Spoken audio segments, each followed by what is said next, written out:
Hello heroes! When building this course, we interviewed many new and veteran game masters about what challenges they face. One issue that kept coming up was GMing anxiety. Negative emotions and doubt that plague game masters before, during, and after their sessions. In this lesson, we will talk about these emotions and how to work through them. A lucky few of you will never experience GMing anxiety, and that's good. If this is the case for you, then you won't need the tools presented in this lesson. But for those who do experience it, I want you to know that these emotions are perfectly normal. In fact, they are common in many fields other than role-playing games as well. Authors suffer from anxieties before a new book, actors feel them before performances, and almost anyone experiences them before any kind of public speaking. And being a game master sometimes feel like all these three combined. So, you're not alone. GMing anxiety is performance anxiety. It manifests as an overpowering feeling that you will not be able to perform well. These anxieties might happen during session prep, just before running our session, or they might strike out of the blue. Sometimes, these anxieties will take the form of impostor syndrome. Impostor syndrome, if you're not familiar with the term, is a psychological pattern in which an individual doubts their skills or accomplishments and has a persistent internal fear of being exposed as a fraud, despite external evidence of their competence. Many amazing GMs, including paid professionals, feel this way, especially with the rise of actual play podcasts and shows such as Critical Role or Dimension 20. Many game masters are comparing their games to ones run and played by professionals. They look at what they see on actual play shows and find their own games and GMing skills lacking by comparison. But this comparison is patently false. You are not a professional who runs role-playing games for a living. Your players are not professional actors, and your game is not edited for the enjoyment of others. Comparing your game to actual play shows is like comparing your daily ride to the supermarket with the car races you see on Fast and Furious movies. They are not a true depiction of reality.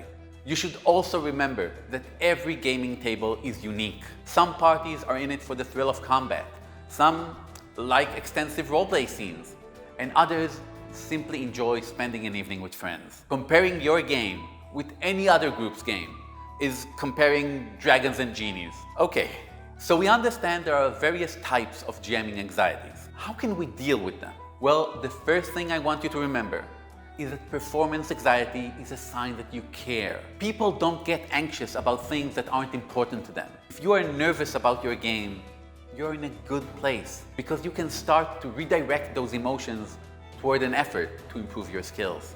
You've already taken the first step to combating GMing anxiety, working through this chapter. The entire session toolkit was built around recurring problems that GMs face, and now you have access to it for life.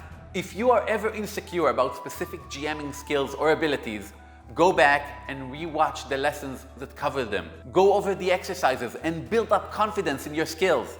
Are you worried about the pacing of your game? Go over the tools for controlling the pacing. Are you afraid of your players derailing the session? Go back and review the tools for improvisation lesson. Do you feel insecure about the rules of the game? Go over the tools for making rulings on the fly. Another important element in dealing with performance anxiety is support structures. I recommend you build both personal and professional support structures. What do I mean by personal and professional support structures? Well, a personal support structure is someone you can vent your frustrations to or celebrate your successes with. I had a big case of GMing anxiety a few years back, and it took me a while to understand that the cause was that I was running that game for my spouse and my close friends. Because my close friends were also my players, I didn't have anyone to vent to if I was frustrated, and that made me anxious. People need to vent, so find yourself a friend that you can talk with about your games.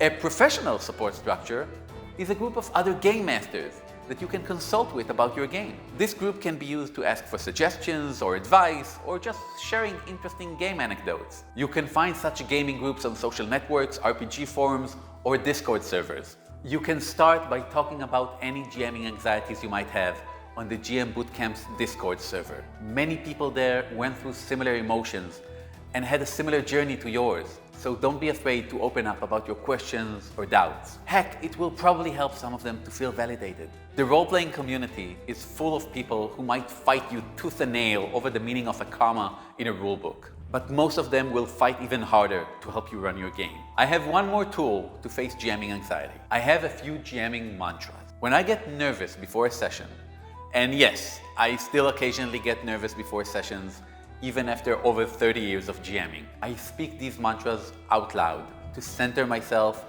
and remind me of the things I can and cannot control. Your mistakes are not as obvious as you think. After all, the players don't know that what just happened wasn't planned. For them, you might have planned everything weeks ago. Treat the unexpected as a suggestion. When a session progresses in an unexpected direction, we can view it as a disaster or as a chance to explore new options. The latter is more fun. No is a valid response. You don't have to follow every direction that is suggested during the game. Role-playing is a group activity. Having a good session requires the efforts of everyone around the table, not just yours. Your players are having more fun than they let on. During a session, players are busy playing. They aren't communicating with you as a creator, but as their game master. Talk to them after the session, as a friend. All the dice you didn't roll are misses. Trying is the first step towards success. If you won't try, you already failed. So don't be afraid to try out new ideas. And our last mantra, stress and excitement are two sides of the same coin. Our neurological response to stress is almost the same one we experience when we're excited. So it's really easy to confuse the two. Fortunately, it is also possible to move between the two by framing your stress as excitement. Some insecurities may never completely disappear. And that is fine, that's life. Game mastering is challenging. Our goal in this lesson was to help minimize the negative effect these anxieties might have on your game. Having GMing anxiety doesn't make you less of a GM, and it doesn't make your games less fun for your players. I hope that this lesson will help you become the best game mastering version of yourself. Best of luck, and see you in the next lesson, where we summarize everything we've learned in this chapter.